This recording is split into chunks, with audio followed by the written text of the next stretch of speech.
Hello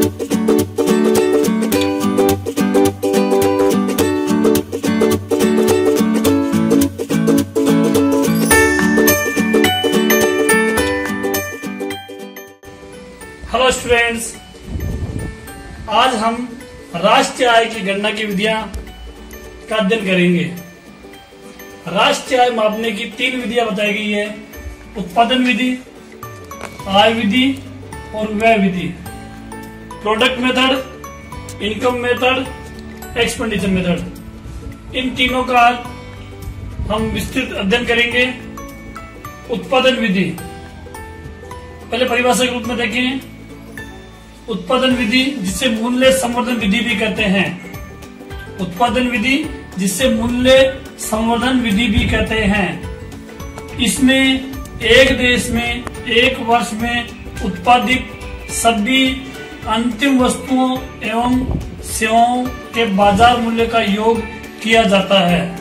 अंतिम वस्तु, यह शब्द आ रहा है अंतिम वस्तु और सेवा, अर्थात जो उपभोक्ता द्वारा काम में ली जा रही है। मध्यवर्ती वस्तु नहीं होनी चाहिए कि एक बार काम में लेके उससे दूसरी प्रोडक्ट की जाए, वो वस्तु इसमें शामिल नहीं की जाती है। हमें यहाँ अंतिम वस्तु और सेवाओं का बाजार मूल्य काम में लेना होता है। दोहरी गणना से बचने के लिए उत्पादन विधि में मूल्य संवर्धन विधि का प्रयोग किया जाता है।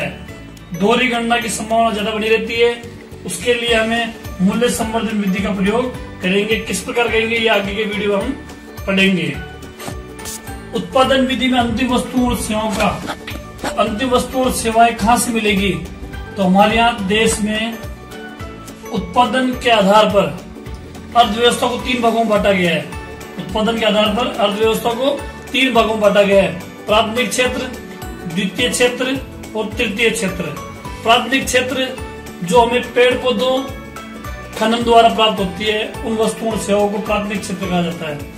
द्वितीय क्षेत्र जिसे उद्योग और विनिर्माण उद्योग आते हैं, वो आपके द्वितीय क्षेत्र होते हैं। और तृतीय क्षेत्र आपके सेवा क्षेत्र होते हैं। तो प्राथमिक क्षेत्र, द्वितीय क्षेत्र और तृतीय क्षेत्र, इनकी जो वस्तुएं होती है उनको बाजार मूल्य से गुणा करने के पश्चात, उसका गुणा करने के पश्चात उसके द्वारा राष्ट्रीय आय की गणना की जाती है। उदाहरण के द्वारा उत्पादन विधि, जैसा कि हमने पढ़ा था, अंतिम वस्तुओं और सेवाओं का जो बाजार मूल्य होता है उससे हम उत्पादन विधि से राष्ट्रीय आय की गणना करते हैं। जैसे वस्तु ए, बी और सी हमें प्राप्त होती है, अंतिम वस्तु है ये। अंतिम वस्तु ए, बी और सी, इनकी अगर मात्रा देखें अपन तो ये 10 किलोग्राम, ये 25 किलोग्राम और ये 50 किलोग्राम। ये अंतिम वस्तुएं जिनकी इतनी मात्रा है, और इनकी अगर कीमत लगा देवे, इनकी कीमत, तो जो ए वस्तु है उसको 5 रुपए प्रति किलोग्राम के हिसाब से बेचते हैं। बी है उसका 4 रुपए प्रति किलोग्राम है। और सी वस्तु है उसको यदि 10 रुपए प्रति किलोग्राम है, तो इस प्रकार उनका जो मूल्य होगा, जो ए वस्तु है उनका 50 रुपए मूल्य होगा, जो बी वस्तु है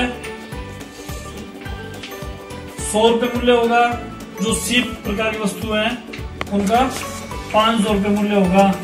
इस प्रकार टोटल लगाएंगे हम तो 650, ये आपकी राष्ट्रीय उत्पादन मूल्य होगा।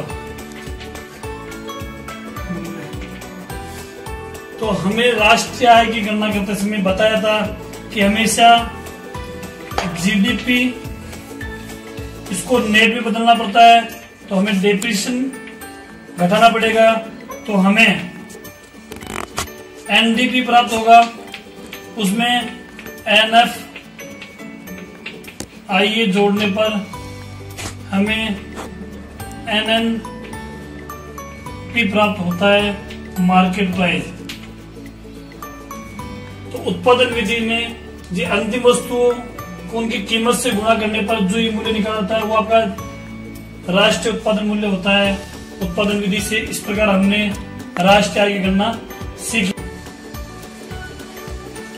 दोहरी गणना से बचने के लिए मूल्य संवर्धन विधि का प्रयोग करते हैं। दोहरी गणना का मतलब हम किसी वस्तु का उत्पादन एक बार कर लेते हैं तो दोबारा उसका गणना में नंबर नहीं आए या दोबारा उसकी गणना नहीं हो, इससे बचने के लिए मूल्य संवर्धन विधि का प्रयोग करते हैं। उदाहरण के द्वारा समझते हैं। किसान 30 रुपए का उत्पादन करता है, मध्यवर्ती उसने कुछ नहीं लिया, उसकी मूल्यवर्धी 30 रुपए है।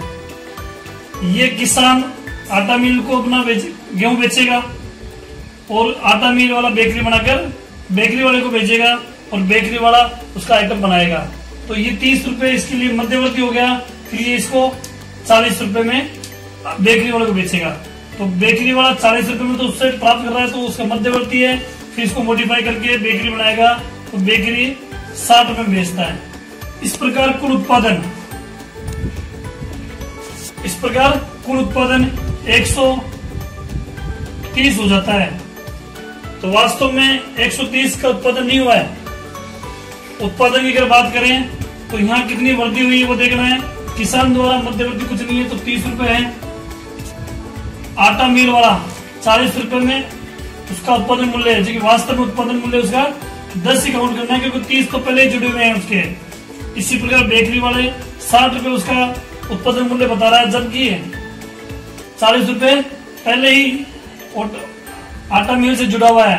तो वास्तव में मूल्यवर्धी 20 रुपए की हुई है। इस प्रकार टोटल उत्पादन आपका मूल्यवर्धी कितने की मानी गई है? 60 रुपए की। तो हम यूं समझ सकते हैं कि मूल्यवर्धी 60 रुपए की है। यही आपका प्रोडक्शन है, वास्तविक प्रोडक्शन ये है, न कि यह है। वास्तविक प्रोडक्शन 60 रुपए। मूल्यवर्धियों का योग जो होगा वो आपका वास्तविक उत्पादन होगा, न कि इन सभी का उत्पादन 130 ये नहीं होगा। वास्तविक उत्पादन 60 माना